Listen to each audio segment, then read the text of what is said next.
hero of all time who was going to save the world. And everything was going to be all over again. He knew it would happen. It was not a plan B, a plan C, or a plan D, or with a Z. This was his original plan from the beginning of time. He was going to show his people that he loved them. He was going to give them an even greater gift than choice. And it was his own son. You know this story? Let me tell it. You can tell me later. You don't have the trophy. So, the only way that things could go back the way they were is sin, which is the disobedience to God, had to be removed. They had to take the power away from it. And death, they had to beat up death. So the only way is we needed somebody to beat up sin and to beat up death. And the only way to do that was to live a life with no sin and then to beat up death. So Jesus came to earth and he did everything God wanted him to do. He was nice to people, he loved people, and he helped people. That was what God sent him here to do. And he did it without complaining and without messing up. So the devil was getting scared, but he had a plan in his back pocket. He said, okay, I see this Jesus guy is doing it without any sin, without doing anything wrong. But there's no way he's going to be able to beat death. So he thought he could beat Jesus with death. So when Jesus had a bunch of followers and they were believing him and they were learning how to do good, learning how to help people. When someone was crying, they knew to go up to them and see what was wrong. And whatever was wrong, they fixed it. If someone was sick, they would get better again. If someone had bad things going on in their life, they would learn how to do what they had to do to make it easier for them. But eventually people started hating on them. Who knows what a hater is? What is a hater's number one job to do? What do haters do? Just tell me. You hate somebody. When you're a hater, you hate. That's your job. So Jesus was doing nothing wrong, but people were hating him. And they wanted to beat him up. And they wanted to kill him. And it seems like God's plan is getting messed up again, right? Wrong. Because God had a plan. And when God has a plan, heaven sounds like this.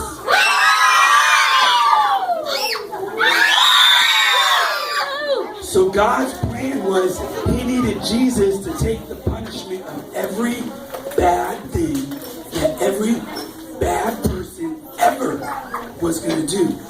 So if somebody was going to have to get punched in the face for one bad thing I did, that would be pretty bad, right?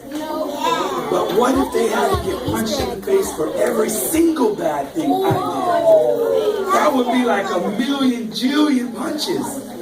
And then what if they had to get punched in the face for every bad thing I did and every bad thing Mr. West did? And that would be a million jillion times 2. And what if they had to get punched in the face for every bad thing everybody ever did? That would, listen, they would have to beat Jesus up so bad you wouldn't even be able to recognize who he was. And guess what those haters did? They beat him up, and they beat him up, and it looked like Jesus was beat up for every single bad thing that every single person ever did. Does this sound like a bad story? And you know what it did? It killed him. They hung him up on a cross, and he died just like he was a criminal. Let's count how many bad things Jesus ever did. Ready? Zero. But they were killing him like he did all the bad things ever. Don't worry. It's God. And they don't. Haters hate. So he died. And the devil was so happy. He thought his plan worked. He said, yes, he definitely beat sin, but he didn't beat death because he's dead. So day 1, he's still dead. Day number 2, he's still dead. But day number 3, guess what happened? He's alive.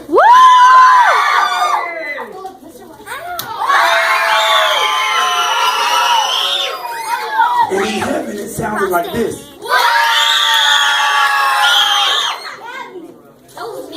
And on earth, it sounded like this. And everything was great. So, guess what? Jesus got a trophy. And on the trophy, it said, champion. He beat sin and he beat death.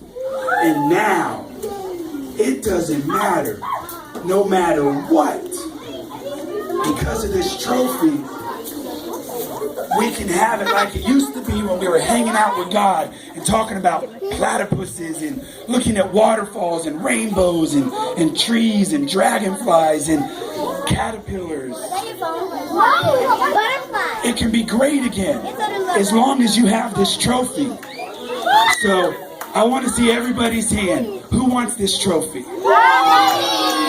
Who would like their very own trophy that says they are the champion over sin and death? Well, guess what? Jesus gives his trophy away. The trophy that he had to beat up sin and beat up death and get punched in the face 1,000,000 kajillion times. He wants to give you that trophy. And he gives it to all of his friends. So, who wants to learn how to become a friend of the champion Jesus? I'm glad you asked. So everyone quiet. We got to make sure we hear this. Those of you who are in Bible Club that are in the Soaring Eagles, you see that really cool drawing that Mr. West did last time. Can you pull it out in Revelations 3:20? And it was Jesus, and he was talking, and he said, I'm at your door and I'm knocking. If you can hear my knock and open up the door and let me in, I'm going to come in and hang out. Why don't you read this to us, Mr. West? This said, here I am. I stand at the door and knock. If anyone hears my voice and opens the door, I will come in and eat with him and he with me.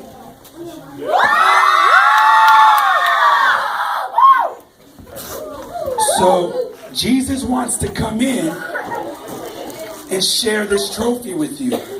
And when he does, you have the power to beat sin and to beat death. And maybe you don't understand what that means. How does this sound to you? Everything you ever did wrong, you won't get in trouble for it. And you live forever. Do those sound like good things? You know how in the movies and your friends talk about it, but people are afraid to die? Have you ever thought about death and it seems scary? On some cartoons, they have that guy with the hood over his head and he's carrying a knife and he's death and he's scary. Well, guess what? He's not scary to us because we beat him. And even though we might die here, we come right back to life and we're hanging out with in heaven with Jesus, and he has an awesome place for us to hang out with him all over again. But listen, hey, shh, the trophy's down. Trophy's down. Nobody's in trouble. I know you've been quiet all day, but this is important. I want everyone to hear it. Jesus will give you this trophy. All you have to do is ask him for it. Ask him to come in. Because he is asking if he can't come in. And all you have to do is say, come on in. So listen, I'm telling you the truth. If you ask Jesus to come into your heart, come into your life, you don't see anything different. You might not even feel anything different.